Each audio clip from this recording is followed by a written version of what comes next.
After making easy work of Tottenham at the start of the week and ending Bayern Munich's unbeaten run in the Champions League, Arsenal faced another tough test with a trip to Stamford Bridge to face Chelsea, who placed second in the Premier League. Hello Gunners, welcome of course to another video, a new style of video.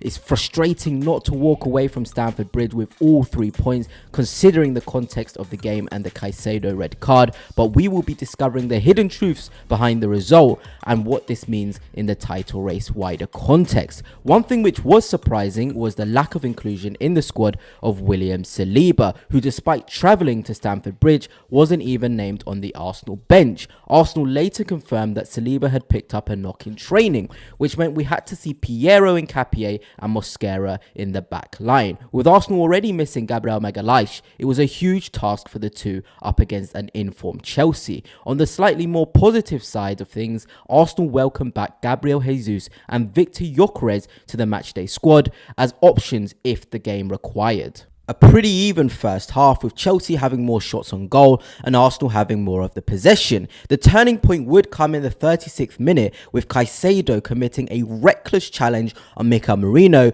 which would see him see red. This would prove to be a major turning point in the game, as Arsenal now had an opportunity at 0-0 to play against 10 men for majority of the match. Chelsea were able to see out the remainder of the first half, and going into the second half you would have hoped Arsenal would take control, but it didn't start that way, with a free kick won from Chelsea, João Pedro with an attempt on goal, and from that resulting corner, Trevor Chalobah rose highest to nod Chelsea 1-0 in front, and the 10 men had something to hold on to. It would take the 11 men of Arsenal just 11 minutes to respond to Chelsea's goal, with incredible skill from Bukayo Saka up against Cucurella, and an incredible header from Mikel Merino to put the scores level. That would be Mikel Merino's 10th goal for both club and country this season, and Bukayo Saka's first Premier League assist since November 2024. One thing which has been brought up within the Arsenal fan base is Mikel Merino's ability to impact games even when he scores. For example, against Chelsea, he had a 14 out of 28 pass accuracy, only completing 50% of his passes across the whole game. And for a team like Arsenal, who were looking to sustain attacks against Chelsea, that simply isn't good enough. And it begs the question, in the wider context and the wider iteration of Arsenal, where will Mikel Merino play? Because in centre forward, we have such good options in Gabriel Jesus, Kai Havertz, and of course Victor Gyökeres. And in the midfield, you have to be able to keep the ball and be accurate with your passes. But let me know down below, what is your thoughts on Mikel Merino? He's obviously an incredible option in terms of scoring goals, but he certainly does need to improve his ability on the ball if he's to have a future at Arsenal in the midfield. On the more positive side of things, the performance of Declan Rice was something to be quite impressed with. Despite not being at his best, he had one key pass, 66 out of 71 accurate passes, 2 out of 4 accurate long balls, 85 touches, 1 interceptions, 4 clearances, 1 block shot, 4 recoveries, and 2 duels won.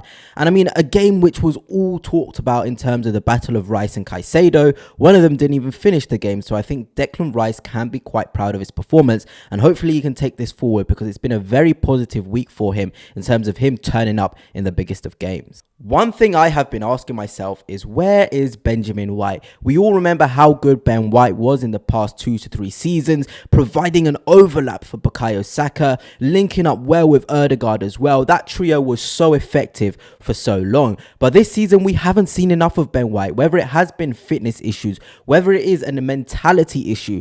Ben White isn't playing enough, and I feel like against opponents like today, where they have 10 men, his way of approaching the game in an attacking sense can be so pivotal. I feel as though as well Jurriën Timber needs a little bit of a rest, so hopefully we get to see more Ben White minutes. We've got so many games coming up with Brentford in the week. I think we need to see Ben White start, because I think he has a major part to play in Arsenal's attacking dynamics. Disappointing not to come away with the 3 points, but when you listen to Mikel Arteta's post-match interview, it adds a bit of perspective. He says it's been a massive week emotionally, physically. The opponents, we come here and we lost 2 more important players. We had 1 day less to recover as well. Then you have to play at Stamford Bridge, where they just beat Barca, one of the best teams in Europe. So Mikel Arteta himself is talking about the amount of games that this Arsenal team has had to play from an emotional and physical standpoint. So it's always going to be tough to come and get the victory. And when you also look at the game, it wasn't that bad. I've seen a lot of Arsenal fans quite disappointing. But when you look at the XG of the game,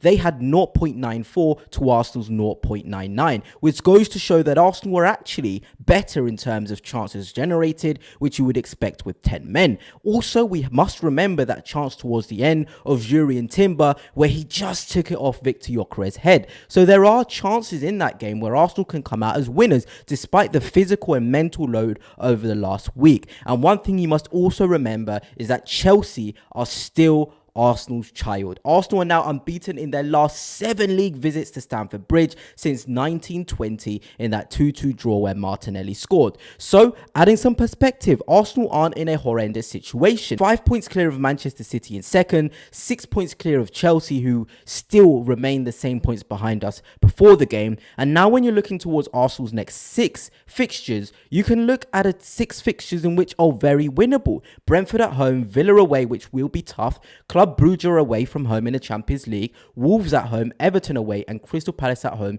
in the Carabao Cup. There is a real opportunity for Arsenal to get that train running again and get and lead again in the Premier League. So Arsenal fans, not all doom and gloom. Of course, you want to be going to Stamford Bridge to get the 3 points. But look, we've been in incredible form. We still have quite a healthy lead at the top of the Premier League. So let's keep the faith.